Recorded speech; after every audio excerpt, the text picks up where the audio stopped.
టింగురంగ వార్తలకి స్వాగతం. ఈరోజు మన టింగురంగడు ఏం వార్తలు తీసుకొచ్చిందో చూద్దామా? చూసే ముందు ఒకసారి హెడ్లైన్స్ ఏందో చూడుర్రి. జగిత్యాలలో బయటకొచ్చిన ఈవీఎంలు ఏందిదని అడుగుతుండ్రు జనాలు. పుట్టా మధుకు కోవాలక్ష్మికి జెడ్పీ ఛాన్సు, గెలుస్తారో గెలవరో అని చూస్తున్న ఫ్యాన్సు. మాయావతి యోగి సారు మూతికి తాళం, మాట జారద్దనేసింది ఈసీ గాలం. సుమలత ఫేస్బుక్ మాయం, జేడీఎస్ వాళ్ళే వేసిర్రంటున్న మేడం. ఈ ఏడాది మస్తు వర్షాలు, రైతులు కాకుండ్రి పరేషాన్లు. కర్ణాటకల గాల్లెగిరిన ఎడ్ల బండి, గీ పోటీలేందో జర మీరే చూడండి.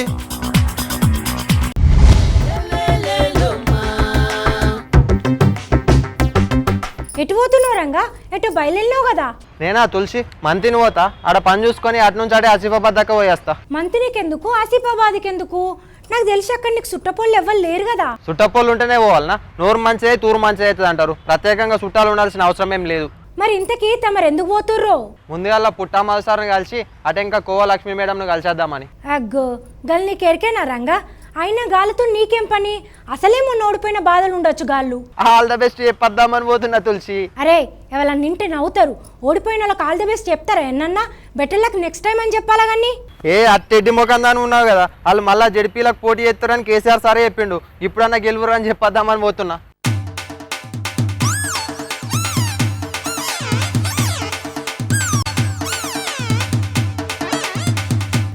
కేసీఆర్ సారు మస్తు హుషారు మీద ఉన్నట్టున్నాడు కదా. తెలంగాణలో కారు జోరు మీద నడుస్తా అంటే సారు కూడా జోరు మీద ఉండకుండా ఎట్లుంటాడు మరి? మొన్న అసెంబ్లీ ఎన్నికలల్లో కారును 88 స్పీడ్తో దోలిండు కదా. అటు ఇంకా పార్లమెంట్ ఎన్నికలలో గదే జోరుతో ఓనిచ్చిందని చెప్పనే పట్టే. ఫలితాలు వచ్చిన తర్వాత కథ బయటపడుతుంది కానీ ఇప్పుడు మళ్ళా పరిషత్ ఎన్నికలు రానే వచ్చే. సర్కారోళ్ళు ఎన్నికల సంఘపోలకు ఎన్నికలు పెట్టాలని రాసుడు, రాష్ట్ర ఎన్నికల సంఘపోలు ఎన్నికల నోటిఫికేషన్ పలానా తేదీ ప్రకటిస్తామని చెప్పుడు. ఇదంతా సిట్కేసినంత సేపట్లా కానే ఆయే.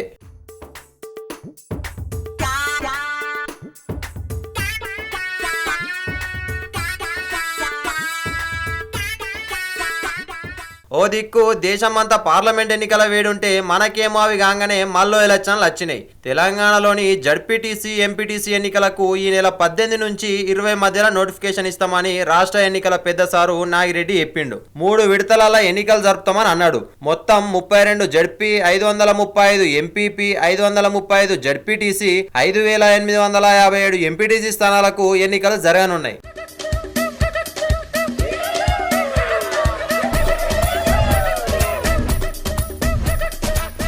ఇక ఈ ఎంపీటీసీ జడ్పీటీసీ ఎన్నికలల్లా అన్ని మనమే గెలవాలని తెలంగాణ భవన్లో ఆ పార్టీలందరితో ముచ్చట పెట్టిండు కేసీఆర్ సారు. లోక్సభ ఎన్నికలల్లా 16 మనమే గెలుస్తామంటున్న కేసీఆర్ సారు ఇప్పుడు ఈ ఎలక్షన్లలో కూడా 32 జడ్పీ పీఠాలు, 530 మండల పరిషత్లు గెలవాల్సిందేనని పార్టీలకు చెప్తాండు. జనాలందరూ మన దిక్కే ఉన్నారు, మనం చేసే పనులను జనాలు మంచిగా చూస్తుండ్రు, మనం ఖచ్చితంగా గెలుస్తాం, కానీ మీరు కూడా మంచిగా కష్టపడుండ్రు అని చెప్పిండు.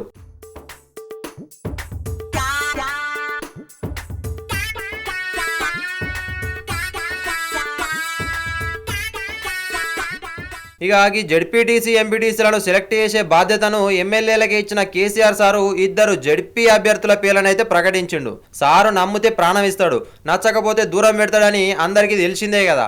ఇప్పుడు మన మంతిన మాజీ ఎమ్మెల్యే పుట్టా మధు, ఆసిఫాబాద్ మాజీ ఎమ్మెల్యే కోవా లక్ష్మీ మేడం పేర్లను జడ్పీ అభ్యర్థులుగా ప్రకటించిండు. మొన్నటి అసెంబ్లీ ఎలక్షన్ల కారు జోరు రాష్ట్రమంతా కొనసాగినా కూడా వీళ్ళిద్దరైతే ఓడిపోయారు. ఇదంతో వీళ్ళకు రాజకీయ పునరావాసం లెక్కన కేసీఆర్ సార్ ప్లాన్ చేసిండు. ఇట్లా చేస్తే వాళ్ళని దగ్గరికి తీసినట్టు అవడే కాకుండా పార్టీ కూడా బలపడుతుంది. వేరే పార్టీలు బలంగా ఉన్న కాడ కార్ పార్టీలకు కూడా ఏదో పదవి ఉంటేనే కార్యకర్తలు ఉంటారని చెప్పి ఇంకొక పని చేసిండు కేసీఆర్ సారు. సారీ కూడా మంచిగానే ఉన్నది కానీ ఓ మధు సారు లక్ష్మీ మేడము మళ్ళా ఇట్లా ఓడిపోయారు. ఇక గట్ల గిట్లా జరిగితే తూర్పు తిరిగి దండం పెట్టుకునే అవుతుంది. జడ్పీటీసే కదా, మనం ఆల్రెడీ ఎమ్మెల్యేగా చేసిన వాళ్ళం, ఎట్లనైనా గెలుస్తామని అనుకోకుండ్రి. మిమ్మల్ని ఓడగొట్టేందుకు మీ ప్రత్యర్థులు చాలా అంటే చాలా తిప్పలనే పడతారు.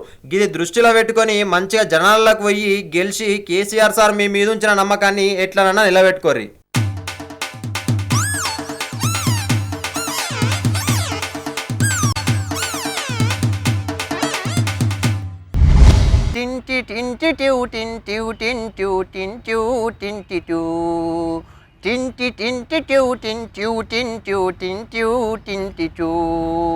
గల్లు గల్లు మని సిరిము వల్లే సినుకే సేరగా.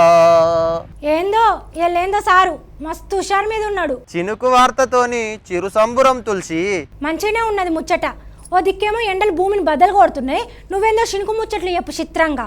లేదు తులసి, ఈసారి మస్తు వర్షం పడుతుందట. ఎవరు చెప్పారు నీకు? ఈ ఎండలు చూస్తే నీకు వానలు పడతాయి అనిపిస్తుందా? లేదు, వాతావరణ శాఖలో చెప్పిర్రి ముచ్చట.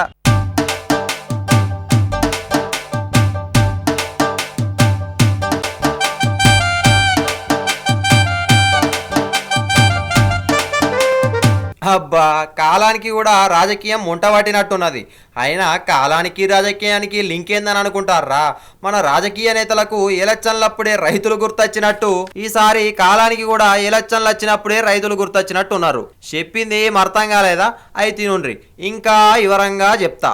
అరే ఓ దిక్కు మాడు వలిగేటట్టు ఎండలు కొడతా అంటే గీ వానల ముచ్చటేంది అని అనుకుంటారా ఏంది? ఇలా నేను చెప్పేది ఏం లేదులాగా వాతావరణ శాఖలు ఉండేసార్లు చెప్పిన మాటలే మీకు వినిపిస్తాన్న. దేశమంతా ఈ ఏడు జోరుగా వానలు పడతాయంటూ వాళ్ళ అంచనాలు విడుదల చేసిండ్రు. ఎల్నినో ప్రభావం మన మీద లేదట. నైరుతి ఋతుపవన కాలంలో సాధారణం కంటే ఎక్కువ వర్షాలు పడతాయని అంటుర్రు. అటెంకా అంతంతే వర్షం పడేటట్టున్నదని మొత్తం మీద 96% వర్షం పడుతుందని చెప్తుర్రు. ఇక జూన్ మొదట్లోనే వర్షాలు కేరళను దాక్తాయని ఎండాకాలంలో నిమ్మకాయ శరవతి ఇచ్చినట్టు చల్లటి కబురు చెప్పింది వాతావరణ శాఖ. గీ ముచ్చటిన్న రైతులు చెవులల్లా తేనె పోసినట్టున్నదని అంటున్నారు. పోయిన 2 ఏళ్ల లెక్కనే ఈ ఏడు కూడా వానలు మస్తు పడతాయని అంటున్నారు. గట్లనే ఎండల జోరు కూడా గట్టిగానే ఉంటుందని అంటున్నారు. మరి మంచి శక్తులు కొనుక్కోర్రి. ఇప్పుడు ఎండలకు అటెంక వర్షాలకు పట్టుకపోయేందుకు మస్తు వనికత్తది. అటెంక కొనుక్కుందాంలే అనుకుంటే ధరలు పెంచుతారు మరి అమ్మేటోళ్ళు. ఎండ కొడుతుందా, బట్టలు ఆరేసుకోవచ్చా, వాన పడుతుందా, ప్రయాణం బంద్ చేసుకోవాలని అని అనుకునేటోళ్ళు ఈసారికి వాతావరణ శాఖ చెప్పిన ముచ్చట్లు మంచి ఇనుండ్రి. మళ్ళా వర్షాలు బాగా పడ్డాయనాలని బదనాం చేయకుండ్రి, సరేనా?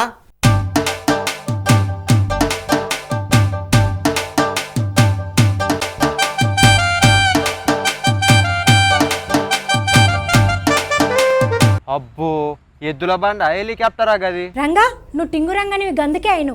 బండికి హెలికాప్టర్కు లింక్ ఉన్నది ఎక్కడన్నా చెప్పు. హెలికాప్టర్ ఏం చేస్తుందో చెప్పు నువ్వు. హెలికాప్టర్ ఎగురుతుంది, గాలినే కదా పోయేది. మరి ఎడ్ల బండి? ఎడ్ల కచ్చురమా రోడ్డు మీద పోతుంది. ఎడ్ల కచ్చురమేనా గాలిలేసుడు చూసినావా? చూసినా, రాత్రి పండుకునే వాళ్ళే కళ్ళలో కనిపించింది. ఇంకా కచ్చురమేమో గాల్లో ఉన్నది, గాలి నువ్వే ఉన్నావు. బిత్తిరి, నేను సీరియస్ అడుగుతున్నా, కావాలంటే తాప్ గట్ చూడు.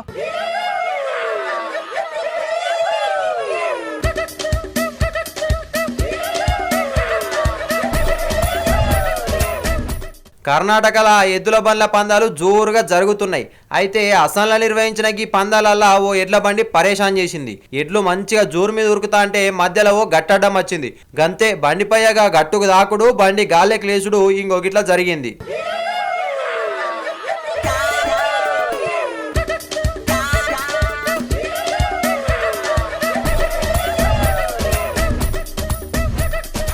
అబ్బరి బిడ్డ, చూసిండ్రా ఎడ్ల బండి ఎట్లా గాల్లకేరింది. ఇంకో గన్లున్న మనిషి పక్కకు వడనే పడ్డాడు కదా. ఇంకా నయ్యం బండి కింద వాళ్ళే అన్నకు నూకలు బాగానే బాకున్నాయి. అగ్గో బండి గాల్లకేరి బోరవన్నే వాడే. అగో ఎడ్లు చూసినావా, బండి పడ్డాక కూడా ఆవుతలేవు. వాటికి పౌరుషం గట్లా నేర్పినట్టున్నారు. పడ్డ బండిని కూడా ఎట్లా గుంజుకపోతున్నాయో చూడుర్రి.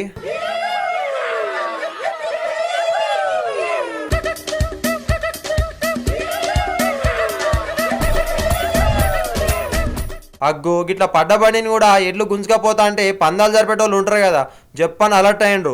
ఎడ్లకు అడ్డం తిరిగి సైసు అనుకుంటా మెల్లగా ఆగబట్టిర్రు. అమ్మో, ఎడ్లు గప్పుడు అయినాయి. లేకపోతే బండి ఏడుదట్టు ఊసిపోయేదాకా కూడా ఆగేటట్టు లేవు కదా. అయినా గీ బండి నడిపే అన్న లేచిన గడియ మంచిగున్నట్టున్నది. అయినా ఓ అన్నలు గీసొంటి పోటీలు అవసరమా చెప్పుండ్రి? పానాలు పోతే తిరిగత్తాయా? ఏదో పని చేసుకొని చక్కగా బతకక ఏందో ఎడ్ల బండ్ల పోటీలు అంట, ఎడ్ల బండ్ల పోటీలు. ఇప్పుడు చూడు ఏం జరిగింది. ఎవ్వరికేం కాలేదు కనుక ఏం కాదు, ఏమన్నా అయితే ఎట్లుండు ఆలోచన చెయ్యుండ్రి కర్ణాటక జనాలు.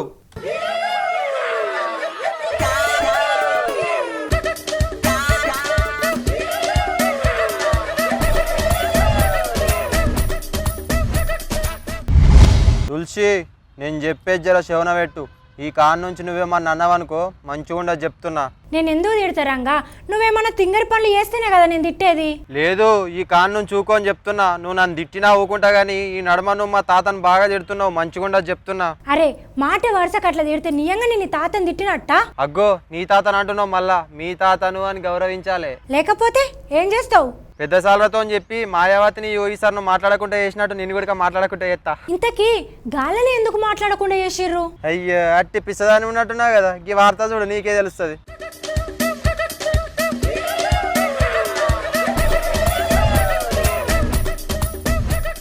ఎన్నికల సంఘం మంచి పని అంటే మంచి పని చేసిందుల్లా. యూపీలో రాజకీయాలు మస్తు వేడెక్కుతున్నాయి. దేశంలో ఎక్కువ లోక్సభ స్థానాలు ఉండటంతోటి బీజేపీ గదాని మీద మస్తు ఫోకస్ చేసింది. అటు ఎస్పీ బీఎస్పీలు కూడా ఈసారి ఎట్లన్నా చేసి బీజేపీని బిస్తర కట్టియాలని ప్లాన్ చేసినాయి. గిదాంతోని ఒకరి మీద ఒకరు దుమ్మెత్తి పోసుకుంటారు. మీరేం చేసిర్రు అనుకుంటా ప్రచారం మొత్తం తిట్టుకుంటందుకే సరిపోతుంది. గిట్లా ఆళ్ళాళ్ళు తిట్టుకోక కులాలు మతాల ప్రస్తావన తెస్తాండ్రు. ఏనన్నా రాజకీయ పార్టీలు జనాలకు ఏం చేస్తారనే చెప్పాలి, లేకపోతే గలు గిట్ల ఏం పని చేయలే మేమైతేనే చేస్తామని చెప్పుకోవాలి.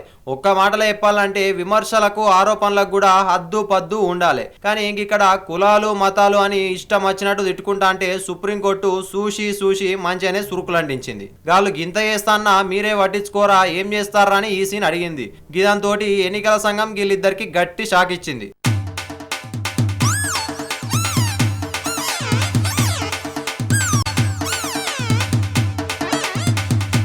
యూపీ సీఎం యోగికి బీఎస్పీ అధినేత్రి మాయావతికి ఈసీ భారీ షాక్ ఇచ్చింది. ఎన్నికల ప్రచారానికి పోకుండా యోగి ఆదిత్యనాథ్పై 3 రోజులు, మాయావతి మీద 2 రోజుల పాటు నిషేధం విధించింది.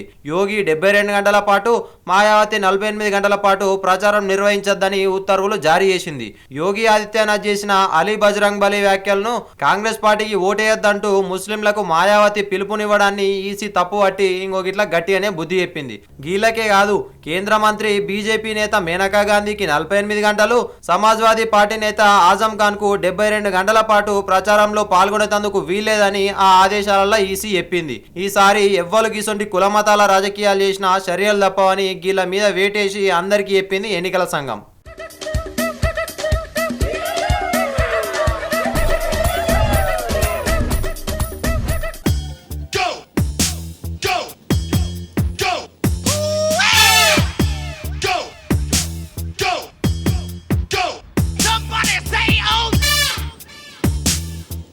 ఏం రంగా ఏందో సెల్లు పట్టినావు, మళ్ళీంది కథ?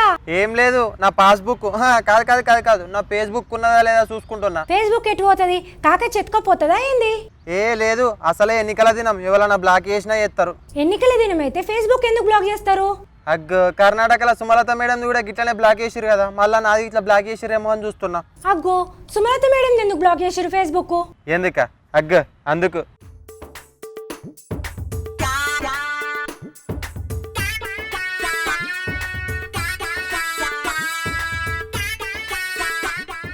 సినీ నటి మాజీ మంత్రి అంబరీష్ సతీమణి సుమలత మేడం పేరు ఇప్పుడు కన్నడ రాజకీయాలలో ఎక్కువ వినబడుతోంది. అంబరీష్ మృతితో తాను రాజకీయ ప్రవేశం చేస్తున్నట్లు మేడం ప్రకటించింది. కాంగ్రెస్ పార్టీ తరపునే మాండ్య నియోజకవర్గం నుంచి పోటీ చేద్దామనుకుంది. అందుకు కాంగ్రెస్ పార్టీ కూడా సరే అన్నది. కానీ పొత్తుల భాగంగా మాండ్య సీటును సిట్టింగ్ అయిన తమకే ఇవ్వాలని పట్టుబట్టి మరీ జేడీఎస్ తీసుకున్నది. దాంతోని సుమలత మేడం స్వతంత్రంగా పోటీ చేస్తాంది. గప్పటి నుంచి మాండ్య రాజకీయాలు మంట ఒట్టిస్తున్నాయి. సుమలతకు సానుభూతి ఓట్లు ఎక్కడ పడతాయో అని జేడీఎస్ భయపడి ప్రచారంలో సుమలత మీద సానుభూతి లేకుండా వేస్తుండ్రు. భర్త చచ్చిపోయినన్న బాధ కన్నా ఎన్నికలలో గెలవాలనే బాగా ఉన్నట్టున్నది మేడం కనే మాటలు తెర మీదకి తీసుకొస్తుండ్రు.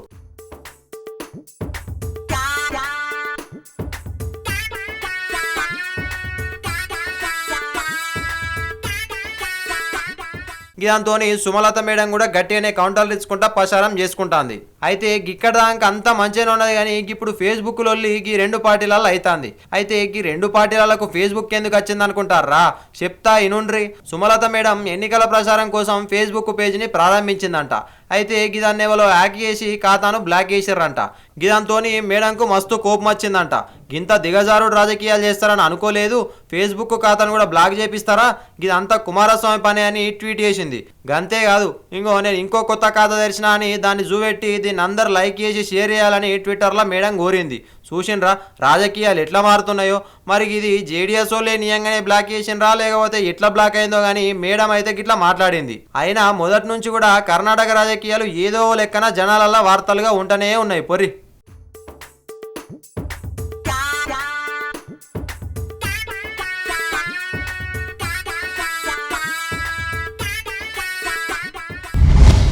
ఏం జరుగుతుందో ఏందో, అంత ఓ భ్రమ లెక్కనే ఉంది. ఏం రంగం ఏందో రంది పెట్టుకున్నట్టున్నావు? రంది పెట్టుకోకపోతే ఏం చేయాలి మరి? ఎలక్షన్లు అయ్యే పాయే, ఇంకెందుకు రంది? దేనికంటే? ఎలక్షన్ల కోసం. ఎలక్షన్లు అయ్యే పాయే, ఇంకెందుకు రంది? అగ్గో రిజల్ట్ వచ్చే లోపల ఏమైతుందో ఏందో అని బాధ. ఏం కాదు, ఫుల్ సెక్యూరిటీ ఉన్నారు ఈవీఎంలకు. ఉన్నారు. గా జగిత్యాలకు పోయి చూస్తేనే తెలుస్తుంది సెక్యూరిటీల కథ. అంగట్ల ఆటబొమ్మ లెక్కనే తయారవుతున్నాయి ఈవీఎంలు.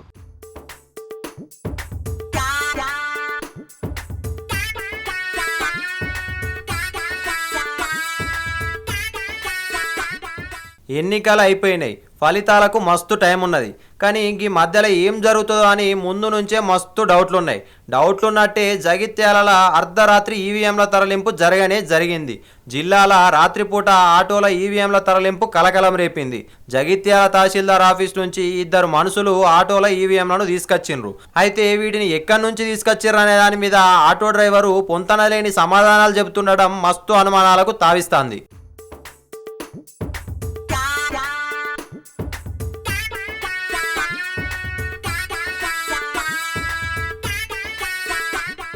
అయితే ఈవీఎంలు తరలిస్తున్న సమయంలో అధికారులు ఎవ్వరు కూడా అందుబాటులో లేరు.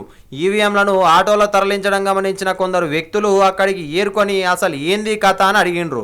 గంతటితో ఆగలే, మనోళ్ళు గిదాన్నంతా వీడియోలు ఫోటోలు తీసిండ్రు. ఈ వీడియోలు ఇప్పుడు సోషల్ మీడియాలో వైరల్ అవుతున్నాయి. అయితే ఇవి డెమో ఈవీఎంలని ఆటో డ్రైవరు ఆయనతో ఉన్న ఇంకో మనిషి చెప్తారు. మరి అవి డెమో ఈవీఎంలు అయితే అర్ధరాత్రి తేవాల్సిన పనేమున్నది? గదే నిజమైతే గా ఆటో వెంబడి ఒక్క అధికారన్నా ఉండద్దా? గిదాంతోటి గిదంతా ఏందో కథ ఉన్నదని జనాలు అనుకుంటాండ్రు. అయితే గిదాని మీదనైతే ఇప్పటిదాకా ఎవ్వరు మాట్లాడలే. అసలే నిజామాబాద్ ఎన్నికలు పెద్ద గిన్నిస్ బుక్కు ఎంత సెన్సేషనల్ అయినాయి. టీఆర్ఎస్ పనితీరు పైన అసంతృప్తిగా ఉన్న చాలా మంది రైతులు మస్తు నామినేషన్ లేచిండ్రు. ఓ దిక్కు ముఖ్యమంత్రి కేసీఆర్ కూతురు కల్వకుంట్ల కవిత నిజామాబాద్లో ఓడిపోతాందని ప్రచారం జరుగుతుంది. ఇప్పుడు ఈ ఈవీఎంలు గిట్లా కనబడే తలకి మస్తు అనుమానాలు వస్తున్నాయి. ఇప్పటికే ఈవీఎంలు ట్యాంపరింగ్ చేస్తుర్రని అసెంబ్లీ ఎలక్షన్లప్పటి నుంచి ప్రతిపక్ష పోలు మొత్తుకుంటూనే ఉన్నారు. ఇప్పుడు గిట్లా ఆటోలలో ఈవీఎంలు కనబడ్డాయి కదా, ఇక మళ్ళా ఊకుంటారా? అయినా గి తప్పు కదా. డమ్మీ ఈవీఎంలు అయినా కూడా అధికారులు ఎంత భద్రంగా ఎంత భద్రతతో తీసుకురావాలి? ఇవేమన్నా అంగట్లో దొరికే ఆట వస్తువులా ఏంది? గీళ్ళ పనులు కాకపోతే గిదాని పైననైతే ఎన్నికల సంఘం చాలా సీరియస్గా తీసుకోవాలి.